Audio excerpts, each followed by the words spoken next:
بالکل پیچھا کر رہے تھے۔ تم اس وقت وہاں کیوں موجود تھے جب عظیم صاحب گڑھے میں گرے تھے؟ مجھے علم نہیں تھا کہ وہ اتنا بڑا کارنامہ سر انجام دینے والے ہیں۔ تم نے ہماری باتیں چھپ کر سنی تھی؟ جی سنی تھی، اور اب تم وہ تمام باتیں حاجی صاحب کو بتانے کے لیے بے چین ہوگے، یہی بات ہے نا؟ میں نے چونک کر اسے دیکھا۔ یہ باتیں تو عجیب تھیں، مگر ان میں معصومیت تھی۔ اس گفتگو سے اس کی فطرت کا اندازہ ہو رہا تھا کہ وہ ایک خود سر مغرور لڑکی تھی، ذہنی طور پر اس قدر برتر نہیں تھی جتنا ظاہر کرتے تھے۔ پھر مجھے جو کچھ نظر آیا کیا وہ صرف ایک میرا وہم تھا؟ کوئی غلط فہمی ہوئی تھی مجھے؟ مگر سوچنے کا وقت نہ ملا۔ اس نے پھر اپنا سوال دہرایا تھا۔ جی نہیں، میں کسی کو کچھ بتانے کا ارادہ نہیں رکھتا۔ سچ بول رہے ہو؟ میں نے اس سے مشکوک انداز میں کہا۔ جی ہاں، میں نے جواب دیا۔ اگر نہ بھی بول رہے ہو تو تم میرا کچھ بگاڑ نہیں سکتے۔ اول تو ویسے بھی تمہاری بات پر کوئی تفتیش نہیں کرے گا، پھر خود عظیم بھائی گواہی دیں گے کہ وہ خود گڑھے میں گرے تھے۔ تمہارے لیے میں اس سے بھی زیادہ گہرا گڑھا کھود دوں گی۔ میں کہہ دوں گی کہ یہ شخص مجھے بلیک میل کر رہا ہے۔ جی بہتر۔ تب میں یہاں کیوں مر رہے ہو؟ آپ مجھے قتل کرنا بھول گئی شاید۔ میں نے کہا دفع ہو جاؤ، میں دو گھوڑی کے نوکروں کے منہ نہیں لگاتی۔ اس نے جھلاک کر کہا، اور میں اس کمرے سے نکل آیا۔ اس کی گفتگو کا ایک لفظ بھی ذہن پر چسپاں نہیں ہوا تھا، مگر اس کمرے میں داخل ہو کر مجھے اس کی جو شکل نظر آئی تھی اس نے مجھے بے چین کر دیا تھا۔ اس وقت تو میرے ذہن میں دور دور تک بری چرن کا تصور نہیں تھا۔ پھر دورِ شوار مجھے ایسی کیوں نظر آئی؟ یہ رات یہیں گزری۔ عظیم میاں کی وجہ سے سب پریشان تھے، لیکن صبح کو وہ بہتر ہو گئے اور پھر بتدریج ٹھیک ہونے لگے۔ شام تک وہ اٹھ کر بیٹھ گئے تھے۔ شہباب علی کو بھی ساری صورتحال معلوم تھی۔ ان میں چچی جان اور فرحانہ بھی حاجی صاحب کو کوٹھی میں آئے تھے اور دیر تک رہے تھے۔ بہرحال یہ ڈرامہ ختم ہو گیا۔ آج دن میں 2 بار دورِ شوار نظر آئی تھی۔ وہی انداز تھا، وہی پرغرور تنی ہوئی گردن تھی۔ مجھے اس وقت کے واقعے کی حقیقت پر خود شک ہو گیا، مگر نہ جانے ایسا کیوں ہوا تھا۔ رات کو معمول کے مطابق واپس آ گیا، کھانا وغیرہ کھایا اور آرام سے سو گیا۔ پچھلی رات بے چین رہا تھا اس لیے نیند آ گئی۔ رات کے 2 بجے تھے جب آنکھیں کھل گئی۔ پرسکون نیند ٹوٹ گئی۔ نہ جانے کیوں ذہن پوری طرح جاگ گیا تھا۔ چھت کو گھورتا رہا، پھر بغلی کھڑکی کی طرف نگاہ اٹھ گئی اور بری طرح اچھل پڑا۔ کھڑکی میں ایک چہرہ نظر آیا تھا۔ قد و حال واضح نہیں تھے، مگر آنکھیں روشن تھیں۔ یہ آنکھیں کینیہ توزی سے مجھے گھور رہی تھیں، ان میں نفرت تھی، اور یہ آنکھیں یہ دورِ شوار کی آنکھیں تھیں۔ اچھل کر بیٹھ گیا۔ کون ہے؟ میرے حلق سے آواز نکلی اور آنکھیں فوراً غائب ہو گئی۔ جھپٹ کر کھڑکی پر پہنچ گیا۔ یہ کھڑکی مکان کے عقب میں گلی میں کھلتی تھی۔ پرانے طرز کی موٹی سلاخیں لگی ہوئی تھیں، ان سے گز پر کسی کا اندر آنا ناممکن تھا، مگر وہ چہرہ، وہ آنکھیں، گلی کے انتہائی سرے پر ایک سایہ نظر آیا جو فوراً غائب ہو گیا تھا۔ یقیناً کوئی بھاگتا ہوا وہاں تک پہنچا تھا، مگر کون؟ کیا دورِ شوار؟ ان آنکھوں میں بھول نہیں سکتا تھا، مگر دورِ شوار۔ واقعات مسلسل پر اصرار تھے، میرا احاطہ کیے ہوئے تھے، مہلت نہیں مل رہی تھی۔ 7 پورنیوں میں سے ایک ہلاک ہو چکی تھی، اور وہ سب رما رانی، رادھا اور کرشنا۔ ابھی تک میری عقل کا کوئی فیصلہ نہیں کر پائی تھی۔ صبح کو سب کچھ معمول کے مطابق ہوا۔ ذہن میں کریت تھی۔ زیادہ تر دورِ شوار کا جائزہ لیتا رہا، اس کی آنکھیں غور سے دیکھیں اور شبہ نہ رہا۔ یہی آنکھیں میری نگراں تھیں، مگر کیوں؟ دورِ شوار کیا واقعی مجھے سے خوف زدہ ہو گئی تھی اور مجھے ہلاک کرنا چاہتی تھی؟ ممکن ہے اس نے سمجھداری سے کام لیا ہو۔ اگر وہ اپنے کمرے میں واقعی مجھے گولی مار دیتی تو میرے قتل کا الزام اس پر آتا، اور اب وہ میری طاق میں ہو۔ اس خیال پر مجھے ہنسی آ گئی۔ اگر وہ ایسا کرنا چاہتی ہیں تو ضرور کر دے، یہ ناپاک زندگی ختم ہو جائے۔ میں تو دل سے چاہتا تھا۔ یہ بے مقصد زندگی مجھے بوجھ لگتی تھی۔ خود اپنا خاتمہ کر کے اپنی عاقبت خراب نہیں کرنا چاہتا تھا۔ شام کو کسی کام سے دورِ شوار کے کمرے کے سامنے سے گزرا۔ کھلے دروازے سے اندر نگاہ گئی تو اچھل پڑا۔ وہ نماز پڑھ رہی تھی، جائے نماز پر بیٹھی، وہ مقدس اور پاکیزہ لگ رہی تھی۔ آگے بڑھ گیا۔ اب اس کے علاوہ اور کچھ نہیں سوچ سکتا تھا۔ کہ وہ میرا وہم تھا، صرف وہم، لیکن اس رات پھر الجھ گیا۔ کھڑکی بند کر کے سویا تھا، ٹھیک 2 بجے تھے، آنکھ کھلی، کھڑکی سے وہی آجسی آنکھیں جھانک رہی تھی۔ پورے ہوش و حواس کے عالم میں میں نے وہ آنکھیں دیکھی تھی۔ برق سی تیزی سے میں نے پلنگ سے کھڑکی کی طرف چھلانگ لگائی اور اس تیزی سے وہ چہرہ وہاں سے غائب ہوا۔ لیکن آج میں نے دیر نہیں کی۔ گلی طویل نہیں تھی، پھر بھی وہ آدھی گلی عبور کر چکی تھی اور اس کے جسم کو دیکھ کر مجھے شبہ نہ رہا، وہ دردشوار ہی تھی، 100% وہی تھی۔ دماغ گھوم کر رہ گیا، یہ کیا اسرار ہے؟ حاجی صاحب کے گھر سے یہاں تک کا طویل فاصلہ تھا، وہ اتنی رات کو یہ فاصلہ عبور کر کے آتی ہیں اور کھڑکی سے مجھے گھورتی ہیں، کیوں؟ آخر کیوں؟ کیا چاہتی ہیں وہ؟ اسے نماز پڑھتے دیکھ کر بھرم قائم ہوا تھا، لیکن اس وقت سب کچھ تہ و بلا ہو گیا تھا۔ مہتاب علی صاحب سے بات کرنے کا موقع مل گیا۔ روح خبیثہ سے متعلق کچھ معلومات ہے آپ کو چاچا جان؟ نہ ہونے کے برابر۔ کیوں؟ ویسے ہی مجھے کچھ دلچسپی ہے۔ ارے اس دلچسپی کی کوئی وجہ؟ کوئی خاص نہیں، بس کچھ مشاہدات۔ مثلاً صرف ایک سوال، کوئی مسلمان لڑکی، خواہ وہ کسی بھی حیثیت کی مالک ہو، ایک خبیث روح کی شکل میں نظر آئے، اس کی حرکات و سکنات پر پر اصرار ہو، مگر بعد میں وہ نماز پڑھتی نظر آئے، تو کیا کوئی گندی روح اس میں حلول کر سکتی ہے؟ مسلمان لڑکی۔ شباب علی کچھ سوچنے لگے، پھر بولے، اس سلسلے میں میرا ایک سوال ہے۔ جی؟ تم نے خبیث روح کا تعین کیسے کیا؟ ایک ایسی شکل جس کے بارے میں علم ہو کہ وہ کالے جادو سے تعلق رکھتی ہیں، کسی مسلمان لڑکی پر جس کا سایہ ہو سکتا ہے، اس پر سفلی علم کر کے اسے معطل کیا جا سکتا ہے۔ اگر اس پر کسی جن کا سایہ ہو تو مختلف اشکال بن سکتی ہے، بیانہ خوفناک، دوسروں کو ڈرانے کے لیے، دور رکھنے کے لیے، لیکن وہ کوئی ایسی شکل نہیں اختیار کر سکتی جس کے بارے میں علم یقینی ہو کہ اس کا تعلق کالے جادو سے ہے۔ اگر کسی بدبخت مسلمان نے ایمان کھو کر کالا جادو سیکھ لیا تو وہ دائرہ اسلام سے تو اسی وقت خارج ہو گیا۔ نماز جیسی پکیزہ شے کا تو تصور ہی اسے ہلاک کر دے گا۔ یہ تو اللہ سے رابطہ ہے، اور مجال ہے کہ کوئی باطل قوت اللہ سے رابطہ کر سکے، اسی لمحے فنا ہو جائے گی۔ ہاں، کوئی غلیظ قوت اس پر عارضی طور پر اثر انداز ہو سکتی ہے، جیسا کہ میں نے کہا کہ بہرحال سفلی علوم کے ذریعے کسی کو نشانہ بنایا جا سکتا ہے۔ میں حیرانی سے مہتاب علی کی صورت دیکھنے لگا۔ وہ ایک ناواقف انسان تھے، اس بارے میں کچھ نہیں جانتے تھے، لیکن اس وقت مجھے ایسا لگا تھا جیسے میرے تمام سوالات ان کے سینے میں اتر گئے ہو اور یہ جواب کسی اور کی زبان سے ان کے ہونٹوں سے پھوٹا ہو۔ اس جواب سے نہ صرف میری تشفی ہوئی تھی، بلکہ اس جواب نے مجھے نئی فکر دی تھی، ہوشیار کیا تھا، اور اب مجھے جو کچھ کرنا تھا وہ سوچ سمجھ کر کرنا تھا۔ عظیم میاں ٹھیک ہو گئے، کوئی کہانی نہیں بنی۔ دردشوار سے کئی بار واسطہ پڑا، کچھ کھسکسی ہوئی لگتی تھی۔ مجھے تو کبھی سیدھے منہ بات ہی نہیں کرتی تھی، بلکہ اگر مجھے کبھی ڈرائیور کی ضرورت پیش آتی تو وہ دوسرے ڈرائیور کو ترجیح دیتی تھی۔ وہ حالت مجبوری مجھے برداشت کر لیتی تھی، وہ بھی اگر دوسرے ساتھ ہو تو۔ اکیلے میں وہ کبھی میرے ساتھ نکلتی تھی، لیکن اب میں پریشان تھا۔ وہ مسلسل مجھے گھورتی تھی، کئی بار راتوں کو وہ مجھے نظر آئی، اس وقت جب اس کے آنے کا تصور بھی نہیں کیا جا سکتا تھا۔ کوئی تدبیر ایسی نہیں ہو سکتی جس سے میں اسے پکڑ سکوں۔ حالانکہ کئی راتیں میں نے مہتاب علی کے گھر میں پچھواڑی گلی میں گزاری، ان راتوں میں وہ نہیں آئے۔ مجھے تجسس تھا، کئی بار میں نے اسے نماز پڑھتے ہوئے دیکھا۔ بہرحال وقت بہتر گزر رہا تھا، کم سے کم یہاں عزت سے گزارا ہو رہا تھا اور رزق حلال مل رہا تھا۔ مہتاب علی کے رشتہ داروں کے ہاں ایک شادی کا اہتمام ہوا، بہت قریبی رشتہ تھا۔ ہم سب گھر والوں کے ساتھ وہاں مصروف ہو گئے، دن رات کا آنا جانا تھا۔ حاجی صاحب نے ان دنوں مجھے حویلی میں رہنے کی ہدایت کر دی تھی اور میرے لیے انتظام بھی کر دیا تھا۔ اس وقت اتفاق سے دردشوار کو میرے ساتھ حویلی آنا پڑا۔ تقریباً 11:30 بجے وہ کار میں آ بیٹھی۔ گھر چلو، اس نے کہا، اور سنو، راستے سے یہ دعا لینی ہے، بازار سے گزرنا۔ اس نے ایک پرچہ آگے بڑھاتے ہوئے کہا۔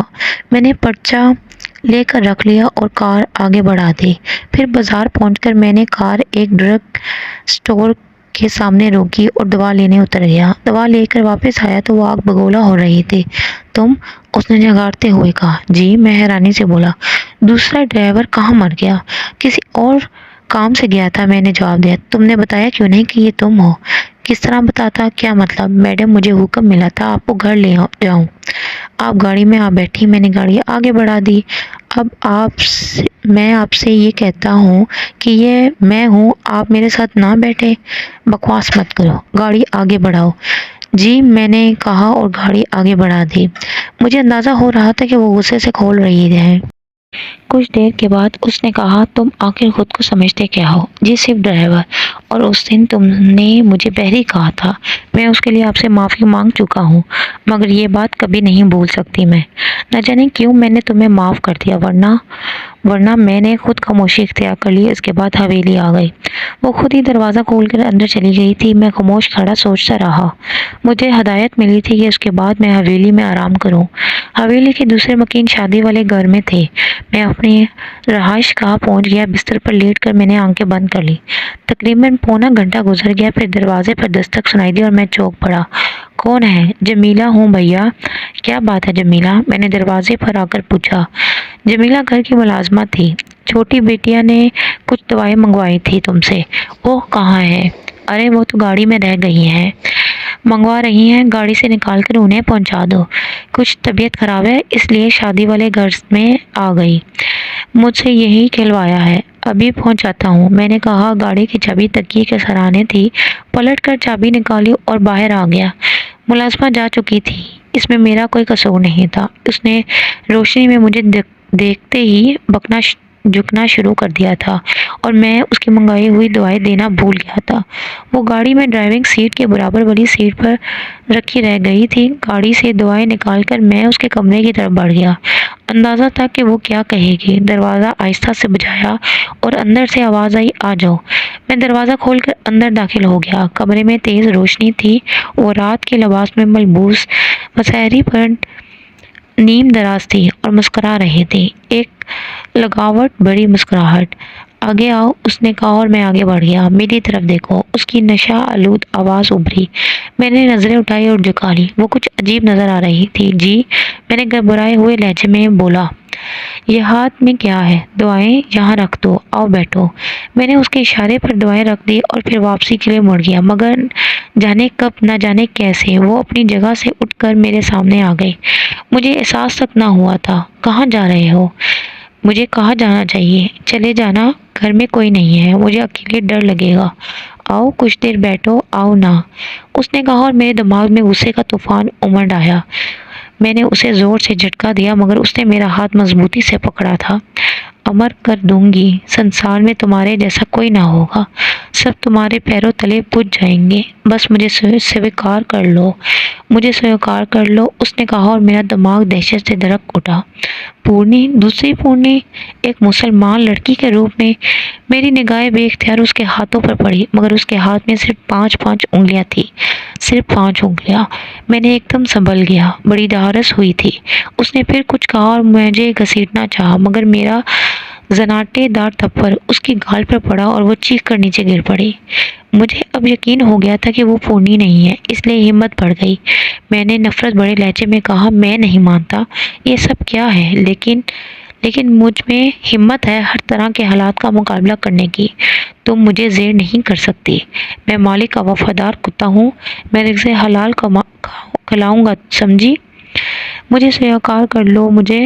وہ پھر اٹھ گئی، مگر اس بار میں نے اس کی گردن دبوچ لی تھی، مگر ایسے نہیں جیسے میں نے کشنا کی گردن دبوچی تھی۔ میں نے گردن پر ہلکا سا دباؤ ڈال کر اسے بے ہوش کر دیا تھا۔ جب اس کا بدن بے سدھ ہو گیا تو میں نے اسے اٹھا کر پلنگ پر ڈال دیا۔ سانس پھول گیا تھا، برا حال ہو رہا تھا، ایک آہٹ سی ہوئی اور میرا رواں کانپ گیا۔ کوئی آ گیا اور اب ایک دم گھوم کر دیکھنے کی ہمت نہ ہوئی۔ بڑی مشکل سے گردن گھمائی اور آنے والے کو دیکھا۔ بوریا چرن تھا، ہنس رہا تھا، اپنی تمام شیطانی صفات کے ساتھ میرے سامنے تھا۔ وہ پورنی ماری ہے رے بہادر سورما، وارے مالک کے وفادار کتے، ارے تو نے مالک کی بٹیا مار ڈالی اور خود کو کہے گا مالک کا وفادار کتا؟ ارے وہ پورنی ہے نا، ہوشیار، تورے مالک کی لونڈیا ہے۔ بوریا چرن، میں نے سرد لہجے میں کہا، چھوڑیں گے نہ تجھے حرام خور، جیون خراب کر دیا ہے تو نے ہمارا، تیرے جیون کو شانتی نہ لینے دیں گے، ہم وچن دیا ہے ہم نے بھی اپنے آپ کو، یہاں کیوں آیا ہے تیرا رزق حلال پھنڈ کرنے، ہم تو رہے ہی تیری ناک میں ہیں، 7 پورنیوں میں سے ایک مار دی تے نے، ارے بد نصیب کسی سے پوچھ تو لیتا، پورنی کہاں ہوئے ہے تیرا ساوا جین تیاگ دے ہے، رشنی منی ایک پورنی پانے کے لیے ہم نے تو کا ساتھ دے دے، اور تے ان کا مانت ہے، ان کا دیا نہ کھائے ہے نہ پیے ہے، کبھی مانگ تو سنسار میں ان سے کچھ، مہاراج بنا دیں گے تجھے، پر تیرا نصیب ہی بھنڈ ہے، کتے جیسی درگت ہو گئی تیری، پر اب بھی دھرم کی لاٹھی اٹھائے ہوئے ہے، ایک پورنی مار دی تینے، ہم سمجھ گئے کسی کا نے تو کا بٹکائی ہے، تب ہم نے یہ سوچا کہ اب تو کا سبق دئی ہے، ہم نے تیرے مالک کی لونڈیا کو بگاڑا اور تے سمجھا وہ پورنی ہے، اب بیٹا آگے دیکھ، ملے گا تو کا رزق حلال، سب مار مار کر تیرا بھرکس نہ نکال دے تو ہمارا نام نہ ہے کھا رزق حلال۔ وہ مڑا اور باہر نکل گیا، میرا دل دھاڑ دھاڑ کر رہا تھا، تیزی سے دروازے سے نکل کر دیکھا وہ غائب ہو چکا تھا، واپس دورے شوار کے پاس آیا، میرا اندازہ درست نکلا تھا، بوریا چرن کو یہ معلوم نہیں تھا کہ میں پورنیوں کی پہچان جانتا ہوں، وہ یہ بات نہیں جانتا تھا، دورے شوار گہری گہری سانسیں لے رہی تھی، اسے سنبھال کر لٹایا، اسے کوئی نقصان نہیں پہنچا تھا، خدایا شکر ہے تیرا، اللہ تیرا احسان ہے، میں نے دل میں کہا، اس وقت باہر شور سنائی دیا، اور پھر دروازے سے بہت سی آوازیں ابھری، حویلی کے ملازم تھے، کیا بات ہے، کیا شور تھا ڈرائیور صاحب، ایک ملازم نے مجھے مشکوک نظروں سے دیکھتے ہوئے پوچھا، شور کہاں، میں نے حیرت سے کہا، چھوٹی بیٹیا کیوں چیخ رہی تھی، وہ تو ایک بار بھی نہیں چیخی، تمہیں دھوکا ہوا ہے، لیکن وہ شاید بے ہوش ہو گئی ہے، بے ہوش، بہت سی آوازیں ابھری، ہاں، تم یہاں کیا کر رہے ہو، ایک معمر ملازم نے پوچھا، یہ دعائیں لے کر آیا تھا اس وقت، ہاں میں تو کمرے میں تھا، جمیلہ نے کہا تھا کہ چھوٹی بی بی دوائی منگوا رہی ہیں، میں گاڑی سے دوائی لے کر یہاں آیا تو انہیں بے ہوش دیکھا، مگر ہم ان کے شور کی آوازیں سن کر آئے ہیں، ملازم عورتیں دورے شوار کے پاس آ کر اسے ٹٹولنے لگی، ملازموں کو مجھ پر شک ہو گیا تھا، معمر ملازم حیات خان نے 2 ملازموں سے کہا کہ وہ شادی والے گھر جا کر دورے شوار بی بی کے بے ہوش ہونے کی اطلاع دیں اور حاجی صاحب کو بلا لائیں، وہ دونوں چلے گئے تو ملازم عورتوں کو دورے شوار کی خبر گیری کرنے کے لیے کہا اور مجھ سے بولا، آؤ باہر آ جاؤ، میں باہر نکل آیا، تب وہ مجھ سے بولا، ڈرائیور صاحب برا مت ماننا، میں 20 سال سے اس گھر کا نمک کھا رہا ہوں، بڑا فرض ہے مجھ پر، اس حویلی کی حفاظت کا کام میری ہی دیا گیا ہے، ڈرائیور صاحب ہمیں چھوٹی بٹیا کی چیخیں سنائی دی، ہم یہاں پہنچے تو وہ ہمیں بے ہوش ملی اور تم ان کے کمرے میں، ہمیں تم پر شک ہو گیا ہے، اس لیے جب تک مالک نہ آ جائے تم ہمارے ساتھ رہو گے، کہو جاؤ گے نہیں، میں کہیں نہیں جا رہا، حیات بابا اپنے کمرے میں چلو، حیات خان نے کہا اور میں خاموشی سے اپنے کمرے میں آ گیا، حیات خان نے دوسرے ملازموں کی ڈیوٹی لگائی، کچھ کو میرے کمرے کے سامنے میری نگرانی کے لیے چھوڑا، کچھ کو باہر ڈیوٹی پر لگا دیا اور پھر خود کمرے میں آ گئے، جی حیات بابا، میں نے انہیں بیٹھتے دیکھ کر کہا، کچھ نہیں ڈرائیور صاحب، آپ یہاں کیسے بیٹھے ہیں، وہ بس ذرا بڑے مالک آ جائیں، آپ فوراً باہر چلے جائیے، اس کمرے کا دروازہ باہر بیٹھ کر آپ اپنا حق نمک ضرور ادا کریں گے، مجھے اعتراض نہیں، تم برا مان گئے ڈرائیور صاحب، دراصل حیات خان مجھے باہر نکل جاؤ، میں نے کرخت لہجے میں کہا اور حیات خان اٹھ گئے، مجھے ان کا یہاں رکنا بہت برا لگا تھا، ان کے باہر نکلنے کے بعد میں نے دروازہ بند کر لیا تھا اور پھر میں نے اس بارے میں سوچنے لگا، بڑی خطرناک چال چلی تھی بوریا چرن نے، خدا نخواستہ اگر میں اسے پورنی سمجھ کر ہلاک کر دیتا، بڑا رحم ہوا مجھ پر، اول تو مجھے پورنیوں کی اہم شناخت بتا دی گئی تھی، دوہم مہتاب علی سے ہونے والی گفتگو نے مجھے سوچنے پر موقع دیا تھا، بستر پر لیٹ گیا، سوچتا رہا، پھر نیند آ گئی، صبح آنکھ کھلی تھی، رات کے واقعات یاد آئے اور دل دھک دھک کرنے لگا، اندازہ لگانے کے لیے دروازے پر پہنچا، دروازہ کھول کر باہر جھانکا، کوئی نہیں تھا، مگر بہت دور کچھ فاصلے پر جمیلہ کی جھلک نظر آئی تھی۔ منہ ہاتھ وغیرہ دھو کر فارغ ہوا تھا کہ جمیلہ تیزی سے آتی نظر آئی۔ میرے قریب پہنچ کر بولی، بڑے مالک بلا رہے ہیں ڈرائیور صاحب۔ حاجی فیاض صاحب اپنے کمرے میں تھے۔ ایک سمت حیات خان کھڑا ہوا تھا۔ میرے سلام کا جواب دے کر حاجی صاحب بولے، مسعود میاں، وہ رات کو کچھ غلط فہمی ہو گئی تھی حیات خان کو، تم سے کچھ بدتمیزی کر بیٹھے یہ۔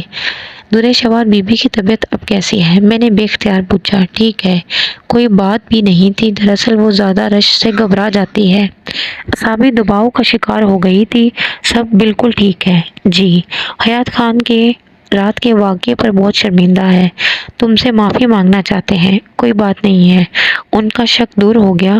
جی ڈرائیور صاحب، ہم شرمندہ ہیں، میں نے آپ کی وفاداری کا برا نہیں مانا۔ بات ختم ہو گئی، شادی کے ہنگامے ابھی باقی تھے۔ وہ دن گزر گیا۔ دوسرے دن دوپہر کو درے شوار نے مجھے بلایا۔ اس وقت بھی تمام لوگ وہیں گئے ہوئے تھے۔ میں نے 2 چکر لگائے تھے اور آخر میں مجھے شام کو درے شوار کو لے کر جانا تھا، جس کے لیے ہدایت کر دی گئی تھی۔ میں اس کے کمرے میں پہنچ گیا۔ جی چھوٹی بٹیا، یہ پتہ رکھ لو مسعود، تھوڑی دیر کے بعد یہاں چلے جانا، میری دوست صفیہ تمہارے ساتھ یہاں آ جائے گی، شام کو اسے ہمارے ساتھ جانا ہے۔ میں نے کاغذ لے لیا۔ پڑھ سکتے ہو؟ جی ہاں۔ کوئی پونے گھنٹے جانا۔ جی بہتر۔ میں بیٹھا تو اس نے مجھے پھر پکارا، سنو، اور میں رک گیا۔ جلدی ہے جانے کی؟ جی نہیں۔ مجھ سے بات کرنا پسند کرو گے؟ اس نے عجیب سے لہجے میں پوچھا اور میں چونک کر اسے دیکھنے لگا۔ درے شوار کا لہجہ بدلا ہوا تھا۔ حکم دیجیے، میں نے تم سے بہت بدتمیزی کی ہے، بہت سختی سے پیش آئی ہوں تمہارے سامنے، مجھے اس پر شرمندگی ہے، میں تم سے معافی مانگنا چاہتی ہوں مسعود۔ نہیں چھوٹی بی بی، آپ میرے مالک کی بیٹی ہیں، مگر تم فرشتہ صفت انسان ہو۔ مسعود، میری کیفیت کے بارے میں کچھ بتاؤ گے؟ جی پلیز مجھے بتاؤ، مجھے ایک ایک لمحہ یاد ہے، مجھے یاد ہے میں تم سے کیا کہہ رہی تھی، میں بہت بے باک ہو گئی تھی مسعود، مگر خدا کی قسم میں اپنے حواس میں نہیں تھی، مجھے یوں لگا جیسے کوئی انجانی قوت میرے وجود میں داخل ہو گئی ہو، وہی مجھ سے یہ سب کہلوا رہی ہو، میں اس کے ہاتھوں بے بس ہو گئی تھی۔ کیا تم میری باتوں پر یقین کر سکو گے؟ کیوں نہیں، آپ سچ کہہ رہی ہوں گی، اس نے مجھے بے بس کر دیا تھا، مگر مسعود تم نے مجھے بچا لیا، خدا تمہیں اس کا اجر دے۔ اب آپ ٹھیک ہیں؟ ہاں، وہ شرمندہ لہجے میں بولی۔ پھر اس نے کہا، تم نے کسی سے اس کا تذکرہ تو نہیں کیا؟ نہیں، آئندہ بھی مت کرنا، تمہارا احسان ہوگا مجھ پر۔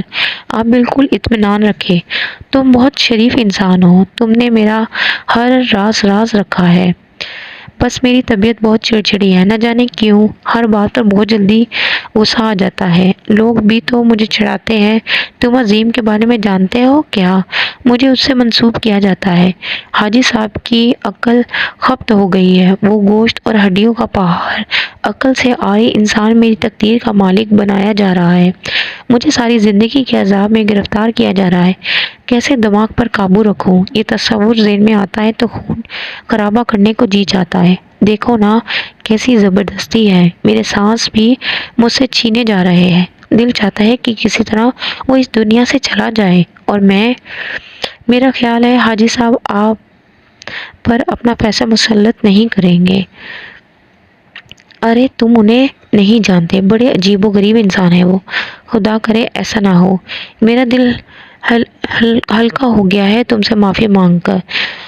مجھ سے تمہارے بارے میں پوچھا گیا تھا، کیا اس بیوقوف حیات خان نے تم پر شک کیا تھا؟ میں نے خود بھی اسے خوب ڈانٹا، کچھ ضرورت سے زیادہ ہوشیار بنتا ہے وہ، وفادار ہے جانوروں سے زیادہ۔ ارے ہاں مسعود، تم کتنے پڑھے لکھے ہو، ضرورت کے مطابق لکھنے پڑھنے کا کوئی کام نہیں کر سکتے؟ کر سکتا ہوں، پھر ڈرائیور کیوں ہو، یہ بھی تو کام ہے، تم نے اپنی خوشی سے اپنایا ہے۔ جی حاجی صاحب نے حکم دیا تھا، میں ان سے بات کروں گی، اب تم جاؤ، ایک بار پھر تمہارا شکریہ۔ میں باہر آ گیا، مجھے خود بھی خوشی تھی، شادی کے ہنگامے ختم ہو گئے، زندگی معتدل ہو گئی، مجھے درے شوار سے ہونے والی گفتگو یاد بھی نہ رہ گئی تھی، لیکن حاجی صاحب نے مجھے بلایا، مسعود تم کھاتے وغیرہ دیکھ سکتے ہو، کاروباری پارٹیوں سے مل سکتے ہو؟ انہوں نے پوچھا۔ آپ جو حکم دیں گے کروں گا۔ نہیں، میرا مطلب ہے تم پڑھے ہوئے ہو نا؟ جی ہاں۔ کمال ہے، اس بات پر تو غور ہی نہیں کیا میں نے، مہتاب علی بھی خوب ہیں، کل میں تمہیں دفتر لے جاؤں گا۔ دوسرے دن وہ مجھے اپنے ساتھ دفتر لے گئے۔